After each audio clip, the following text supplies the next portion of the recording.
நமது அம்பத்தூர் சட்டமன்ற தொகுதி அனைத்து நிலை நிர்வாகிகள் ஆலோசனை கூட்டம் 26 தேர்தலுக்கான பணிகளை ஏற்கனவே அவர்கள் செய்து வருகிறார்கள். அவர்களை ஊக்குவிக்க விதமாக இந்த கூட்டம் நடைபெறுகிறது. ஏதாவது கேட்கணுமா?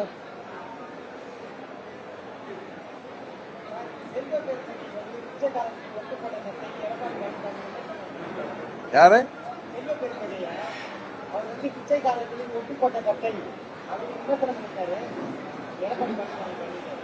அப்படியா? ஆமா, பார்த்தேன் தொலைக்காட்சியில எல்லாம். திருநெல்வேலியில எல்லாம் ஏதோ மாலை எல்லாம் போடுறாங்க. என்ன சொன்னார்? நான் கவனிக்கல உண்மையாவே.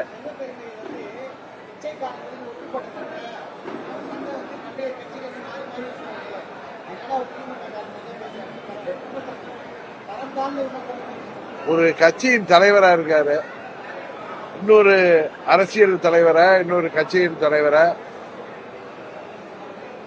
இப்படி அநாகரிகமாக விமர்சிப்பது அவருடைய தரத்தை தான் காட்டுகிறது.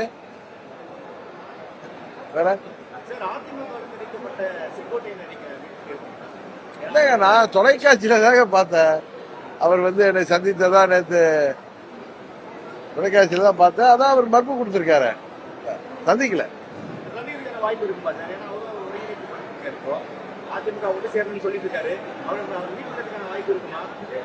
வாய்ப்பு கிடைத்தால் சந்திப்போம்.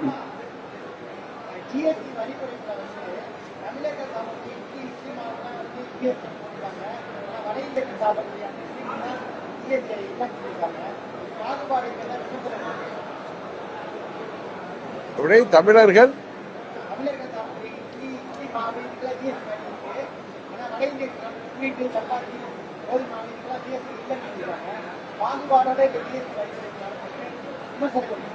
யாரு விமர்சனம் வைக்கிறார்?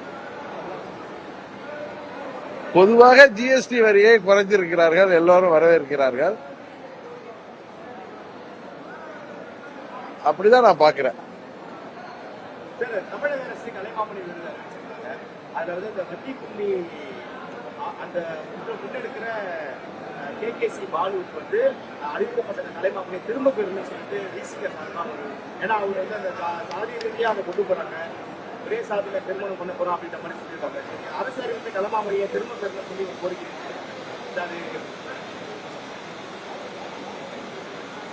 எனக்கு என்ன காரணத்துக்காக திருப்பி பெறணும்னு சொல்றாங்க சார்? அவர் சாதி ரீதியா கொண்டு போறாங்க, சாதி ரீதியா பேசுறாங்க, ஒரே சாதிக்குள்ள திருமணம் அதுல அந்த இடத்துல பேசுறாங்க.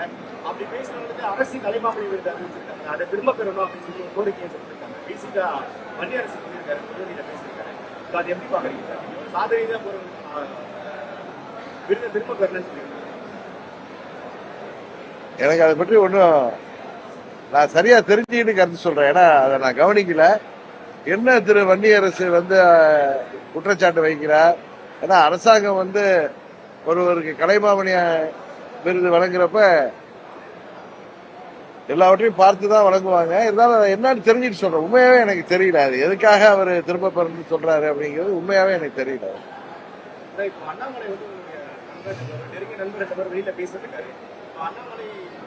வெளியில பேசலக்கா, என்னுடைய நெருங்கிய நண்பர் தான்.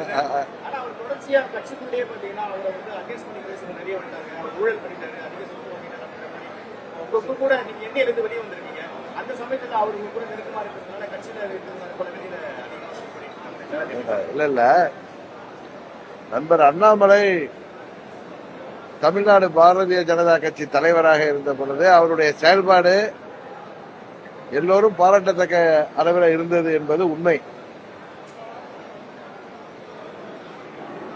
அவர் கடந்த பாராளுமன்ற தேர்தலுக்கு முன்பு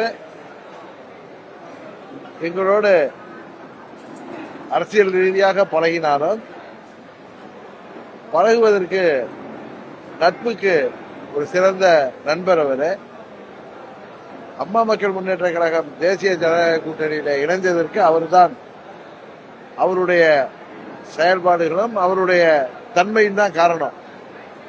இன்றைக்கு நாங்கள் கூட்டணியை விட்டு வெளியே வந்து விட்டோம்.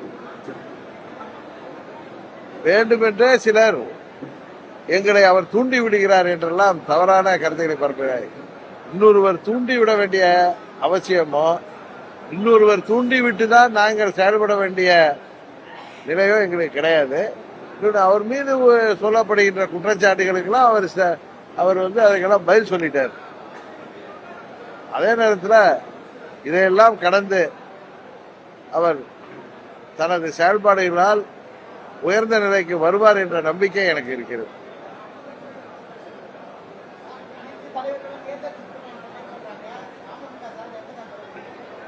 இப்ப பெரிய பெரிய தலைவர்கள் பழனிசாமி மாதிரி தலைவர்லாம் சுற்றுப்பட மாட்டாங்க.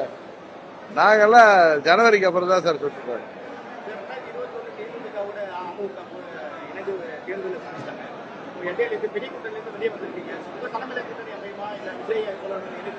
இல்ல, எங்க தலைமையில கூட்டணி அமைக்கின்ற எண்ணம் இல்லை. நாங்கள் இடம்பெற போகின்ற கூட்டணி தான் வெற்றி கூட்டணியாக அமையும். நாங்க பழனிசாமியை முதலமைச்சர் வேட்பாளராக தேசிய ஜனநாயக கூட்டணி சார்பில் அறிவித்திருப்பதை நாங்கள் ஏற்றுக்கொள்ளவில்லை. அதனால் அந்த கூட்டணியிலிருந்து வெளியே வந்து விட்டோம்.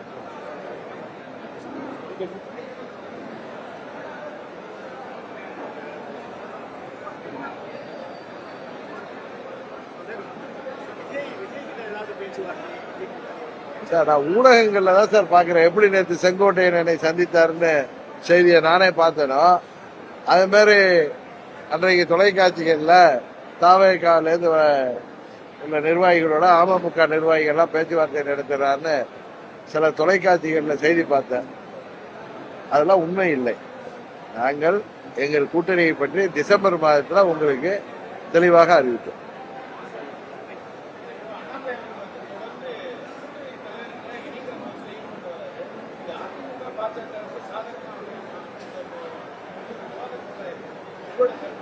விவாதம் தான் எல்லாத்துக்கும் பண்றாங்களே. டிபேட்டுங்கிற பேர்ல அவங்க நினைக்கிறதெல்லாம் பேசுறாங்க. நண்பர் அண்ணாமலை நான் அந்த கூட்டணியிலிருந்து வெளியேறிய பிறகு பல முறை என்னிடம் தொலைபேசியில நீங்கள் உங்கள் கருத்தை மறுபரிசீலனை செய்ய வேண்டும், மீண்டும் தேசிய ஜனநாயக கூட்டணிக்கு வர வேண்டும் என்று தொலைபேசியில் என்கிட்ட பேசுறப்பெல்லாம் கோரிக்கை வைத்தாரு. நான் வெளியூர்ல இருந்ததுனால சென்னைக்கு வந்த பிறகு அவர் என்னை சந்தித்து அதே கோரிக்கையை தான் வலியுறுத்தினார். வேற ஒண்ணு அதை தாண்டி இவர்கள் மற்றவர்கள் அதுக்கு காரணம் சொல்வது போல எதுவுமே இல்லை. அவர் தூண்டிவிடக்கூடிய நபரும் அல்ல, இன்னொருவர் தூண்டிவிட்டு ஆடக்கூடியவன் நான் அல்ல என்பது எல்லாருக்கும் தெரியும்.